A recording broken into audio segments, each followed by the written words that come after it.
Jawa Barat merupakan salah satu provinsi di Indonesia yang wilayahnya banyak ditanami oleh tanaman teh.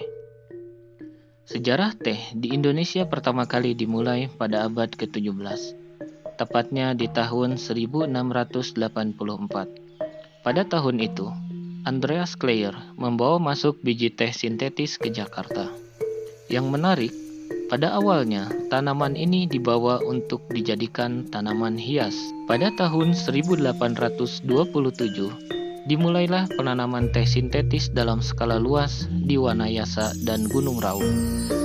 Melihat kesuksesan dari penanaman di tahun 1827 ini, akhirnya perkebunan teh skala besar mulai dibangun di berbagai wilayah Pulau Jawa. Pelopor dari penanaman ini adalah Jacobus Levian Jacobson, seorang ahli teh berkebangsaan Belanda. Teh ini sendiri menjadi salah satu jenis tanaman yang masuk ke dalam program Kulturstelsel, atau lebih akrab dikenal dengan istilah tanam paksa, di tahun 1830. Sistem tanam paksa pada tahun 1830 ini memaksa petani untuk menanam teh di tanah yang telah dibeli oleh pemerintah. Ternyata komoditas satu ini sangat meledak pada sekitar tahun tersebut. Hal ini kemudian membuat pemerintah kolonial menjalankan sendiri perkebunan teh selama 30 tahun. Periode meledaknya teh di Indonesia ini merupakan awal lahirnya budaya yang ada hingga saat ini. Pada sekitaran tahun ini, masyarakat Pulau Jawa meminum teh di pagi hari sebagai bagian dari kebiasaan. Yang menyedihkan, teh yang mereka minum hanya teh kelas 2, karena teh terbaik diperuntukkan untuk ekspor. Keran ekspor teh kering olahan dari Pulau Jawa ke Amsterdam tercatat pertama kali di tahun 1835.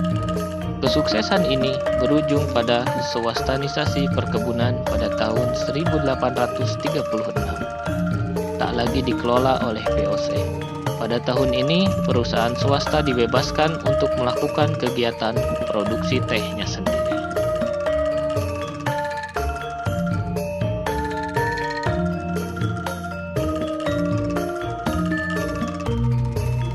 Nah, setelah kita mengetahui sejarah teh yang ternyata identik dengan suku Sunda, kita akan beralih ke pembahasan yang unik nih.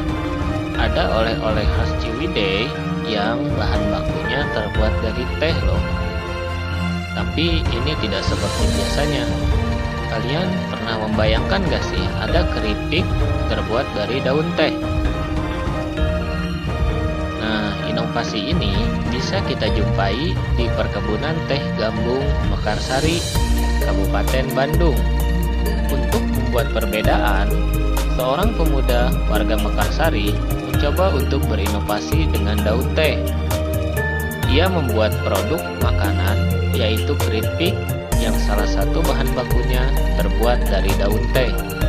Namanya adalah Samija Sip. Sebelumnya, daun teh hanya identik dibuat sebagai minuman. Namun di tangan pemuda ini, daun teh bisa diolahnya menjadi makanan yang gurih dan sangat lezat. Teksturnya pun renyah dan ada sensasi aroma teh yang membuat lidah ketagihan untuk terus mencicipinya. Produk keripik daun teh ini bisa menjadi oleh-oleh khas Sunda, selain dari oleh-oleh khas Sunda lainnya yang sudah ada. Pembuatannya pun sangat mudah, terbuat dari bahan yang biasa dibuat untuk pangsit, yaitu tepung terigu, tepung beras, telur, bawang putih, cabai, kaldu sapi, dan tidak lupa daun teh sebagai bahan utamanya. Pertama-tama, semua bahan dicampur hingga membentuk adonan. Setelah itu, adonan dipipihkan menggunakan mesin. Kemudian, adonan dipotong-potong menggunakan alat khusus. Setelah itu, adonan digoreng, kemudian ditiriskan untuk selanjutnya dikemas.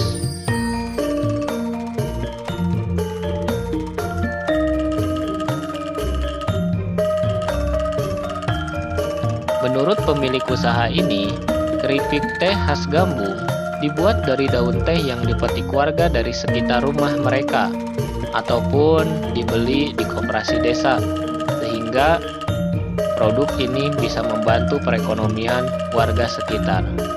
Untuk menciptakan cita rasa yang klop di lidah, daun teh untuk keripik dipilih dari bagian tengah dari pohonnya. Tidak terlalu tua, namun bukan juga untuk pucuk tehnya.